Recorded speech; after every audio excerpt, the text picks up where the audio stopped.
Hi welcome to রাখি tele blog. সবাই কেমন আছো? দেখো আজ সকাল সকাল রেডি হয়ে গেছি।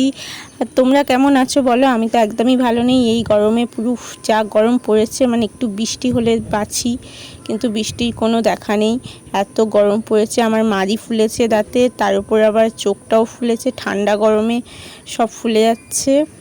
আর এদিকে দেখো আমরা রেডি হয়ে গেছি, আজকে ওর ক্যারাটের পরীক্ষা আছে। এই গরমে ভাবো, এই গরমে ক্যারাটের পরীক্ষা আছে, এক্সাম 6 মাস অন্তর অন্তর যেটা হয়, বেল্ট পাল্টাবে যেহেতু এক্সামের বেল্টের।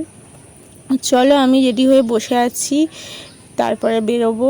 সবাই রেডি হয়ে গেছি। 8টা সাড়ে 8টার সময় 9টার সময় পৌঁছাতে বলেছে, আমরা 8টা সাড়ে 8টার সময় বেরোলাম। তার আগে আমার একটা ইঞ্জেকশান নেওয়ার ছিল, তো সেটা ইঞ্জেকশানটা নিয়ে তারপরে আমরা যাবো। তো ওই জন্যই বসেছিলাম যে 8:30টার সময় ডাক্তারটা আসবে, ইঞ্জেকশানটা নিয়ে তারপর বেরোবো। গরমে ভিটামিনের যে ইঞ্জেকশানটা দিচ্ছে কোমরে, সেটাই।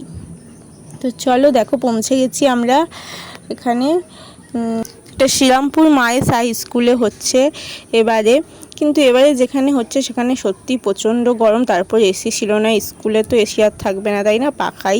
তো যাই হোক, স্যারেরা বড় বড় স্ট্যান্ড ফ্যান লাগিয়েছে, ওপরে পাখা ছিল না, হল ঘরটায় স্ট্যান্ড ফ্যান ছিল কটা, তো সেটাই স্টুডেন্টদের জন্য শুধু লাগানো হয়েছে। আমরা শুধু পৌঁছে দিয়ে আর চলে এলাম জাস্ট, মানে স্যাররা বললো এখানে ঘরে দিয়ে, আর গার্জেনরা প্লিজ বাইরে চলে যান। তো আমাদের অন্য রুমে বসার ব্যবস্থা করে দিয়েছিল, সেখানেই অনেকে বসেছিল, আমরা আর বসলাম না। বাইরেটা আমরা নিচে চললাম, কারণ নিচেটা সত্যি ঠান্ডা ছিল, ওইখানে রুমের থেকে নিচে ওই গাছের তলাটাই ঠান্ডা।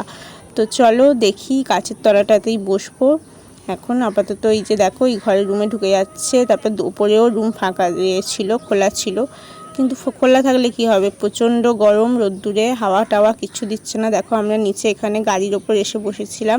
এখানে জলের ট্যাঙ্কও স্যার আয়োজন করেছে জলের জন্য। তো ওদের টিফিন দেবে হয়তো, আমাদের দেবে না। দেখো এই স্কুলটা মাহেশ উচ্চ বিদ্যালয়। তো চলো আমরা একটু খেতে বেরোলাম, যেহেতু টিফিন করে বেরোয়নি, চা বিস্কুট খেয়ে বেরিয়ে পড়েছি ছেলেটাকে ছাতু খাইয়ে। তো ও ততক্ষণ খেলুক, আমরাও যাই, ওরও টিফিন নিয়ে নেবো, আমরাও খাবো।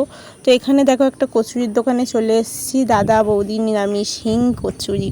তো মায়ের সেই এটা কচুরিগুলো সত্যি প্রচুর দামি, 3 পিস কচুরি 21 টাকা নিয়েছে। ভাবো এত দাম কে নেয় ভাই? হ্যাঁ, এত 3 পিস কচুরি 21 টাকা, একটা 5 পিস করে নে। যাই হোক আমরা খেয়ে নিলাম তিনটে করেই। তো আর ওর ছেলেটার জন্য নিয়ে নিচ্ছি, আবার 4টে মতন নিয়েছি ওর জন্য, আমরাও খেয়ে নেবো ওর থেকে। চলো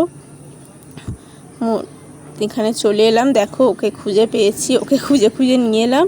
তো তারপরে ও যেখানে বসেছিল ও আমাদের খুঁজছিল, আমরা বলছি আমরা তো খেতে চলে গেছিলাম তোকে এখানে রেখে। তো তারপরে দেখো ওকে খাইয়ে দিতে বসেছি এখানে স্কুলে একটা জায়গায়, এর উপরের রুমটাতে ও যেখানে ছিল সেখানেই ওকে খাইয়ে দিই। চলো খেয়ে দিয়ে তারপরে, ওর এখনও খেলার টাইম হয়নি, যেহেতু হোয়াইট বেল্টটা আগে হচ্ছে। তো ও যেহেতু ইয়েলো বেল্ট, তো ওর দুটো হোয়াইট বেল্ট আগে হবে, তারপর হোয়াইট ইয়েলো স্টিক, তারপরে হবে ইয়েলো বেল্টটা। তো এবারে বেল্ট পাল্টাই হয়ে ওটা গেরুয়া রং হয়ে যাবে, অরেঞ্জ। তো দেখো দাঁড়িয়ে পড়েছে, এবার ওদের হচ্ছে। ওকে খাইয়ে দিয়ে কিছুক্ষণ আমরা নিচে চলে গেছিলাম, তারপরে আবার কিছুক্ষণ পর এসে যখন দেখলাম ওদের হচ্ছে, তো এসে তারপর একটু দাঁড়িয়েছিলাম ওরা কেমনভাবে সাজিয়েছে। তো দুজনকে একসঙ্গেই করাচ্ছে, দেখো ইয়েলো বেল্ট আর অরেঞ্জ বেল্ট একই করানো হচ্ছিল। তো হয়ে গেল ওদের করানো, এখন আমরা বাড়ি চলে যাচ্ছি। প্রায় তখন 12টা বেজে গেছে, 12টার সময় ওদের শেষ হলো। তো 12টা সাড়ে 12টার সময় আমরা দেখো যাওয়ার পথে একটু খাবার দাবার নিয়ে নিচ্ছিলাম। তো বিরিয়ানি, তা আমরা বাবা বিরিয়ানি নিচ্ছিল ওদিকে, আমরা এখানে দাঁড়িয়ে একটু আইসক্রিম খেয়ে নিচ্ছিলাম ছেলে আর আমি মিলে। চলো আইসক্রিম খেয়ে নিই। বাড়িতে গিয়ে রান্না করবার মতো সত্যি আর পরিস্থিতি নেই, মানে প্রচুর গরম। তারপর এই এখন গিয়ে বসাবো, কখন খাবো, খিদেও পেয়ে গেছে সবার, তো ওই জন্য বিরিয়ানি নিয়ে নিলাম। তো চলো আর ও দেখো আইসক্রিম, আমি একটা বাটি আইসক্রিম দাঁড়িয়ে ততক্ষণ খাই, তাহলে ও আর বিরক্তটা হবে না, নাহলে ও বাড়ি যাবো বলছিল। তো দেখো বাড়ি চলে এসেছি, বিরিয়ানি নিয়ে বসে পড়েছি, ও তো শুয়ে পড়েছে, দেখো আমার অবস্থা খারাপ। চলো আমরা খাওয়া দাওয়া করে নিই, আর খেয়ে দিয়ে জাস্ট রেস্ট নেবো। তো ব্লগটা যাদের ভালো লাগলো তারা প্লিজ একটা লাইক কমেন্ট করে দিও, আর চ্যানেলটি যাদের সাবস্ক্রাইব এখনও করা হয়নি তারা প্লিজ চ্যানেলটিকে সাবস্ক্রাইব করে দিও। তো চলো, একটা কিন্তু ছোটো থেকে স্প্রাইটও নিয়ে নিয়েছি, কারণ এই বিরিয়ানিগুলো খেয়ে ওটা খাবো। তো তো চলো দেখি এটা খুলে নিই। তো আমাদের এখানে চৌমাথার বিরিয়ানি এটা খুবই সুন্দর খেতে হয়। তো অত দূর থেকে এসে চৌমাথা থেকেই বিরিয়ানি নিয়েছি, কারণ সত্যি চৌমাথার বিরিয়ানিটা খুব সুন্দর, অনেকটা খাওয়া যায় আর গন্ধটাও বেশ ভালো ছাড়ে। মানে ওখানে রাস্তা দিয়ে গেলেই তুমি এত সুন্দর গন্ধ পাবে বিরিয়ানি, কি বলবো। তো 2 প্যাকেট নিয়ে নিয়েছিলাম, কারণ ওর বাবার একটাতেই হয়ে যাবে, আমার ছেলে তো ওই একটাতেই হয়ে যাবে, একটাতে হয়েও মনে হয় থেকে যাবে, বেশি খেতে পারি না। তো যাই হোক আমরা খেয়ে নিই চলো। ওদের এই বেল্ট চেঞ্জের পরীক্ষাটা একবার 6 মাস অন্তর অন্তর হয়। তো এইটা গরমকালে হলো, তো আর একবার হবে সেটা শীতকালে। তো শীতকালেরটা খুবই ভালো হয়। আগেরবারে তোমরা যারা আমরা ব্লগ দেখো তারা দেখতেই পাবে, আমি ছেড়েছিলাম। তো আগেরবারে মাঠে হয়েছিল, 3বার গেলাম, 3 জায়গায় হলো। তো যাই হোক প্রথম জায়গাটা খুবই ভালো লেগেছিলো, কারণ প্রথমটা একটা হল রুম ছিল, মানে একটা ভবন টাইপের ছিল, তা এসি ফেসি সব ছিল। এই রুমে তো কিছুই নেই, সত্যি খুব যা হোক করে অনেক কষ্ট করে সব কটা গার্জেন আমরা কাটিয়েছি মানে সময়টা। আর যাদের তো আরও পরে পরে বেল্ট তাদের তো আরোই গরম হবে, কারণ আমরাই 12টার সময় অত গরম, তো আরও বেলা হয়ে গেলে আরও গরম। আস্তে আস্তেই যা কষ্ট হচ্ছিলো। দেখো একটা চিকেন লেগ পিস দিয়েছে আমাদের, তো আমি তুলে তুলে দেখাচ্ছি, দেখা ঠিক জনকেই ঠিকটা দিয়েছে, আমি ঠিক জনকেই পেয়েছি, আমার পাতেই চিকেন লেগ পিসটা পেয়েছি, ওকেও ভালো দিয়েছে।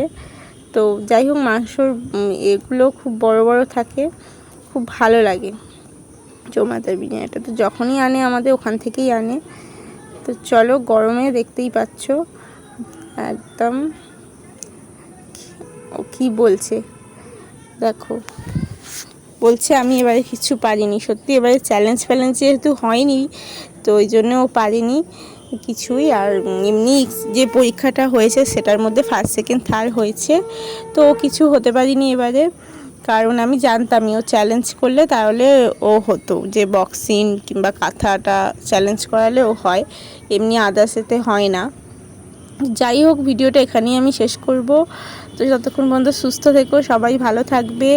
আর এই গরমে সত্যি মানে সাবধানে থাকবে একদম। আমার দেখতেই পাচ্ছ মারি ফারি ফুলে চোখ ফোক ফুলে কি অবস্থা। তো চলো, আসলে এই ঠান্ডা গরমে এরম হচ্ছে। তো চলো বন্ধুরা, বাই বাই।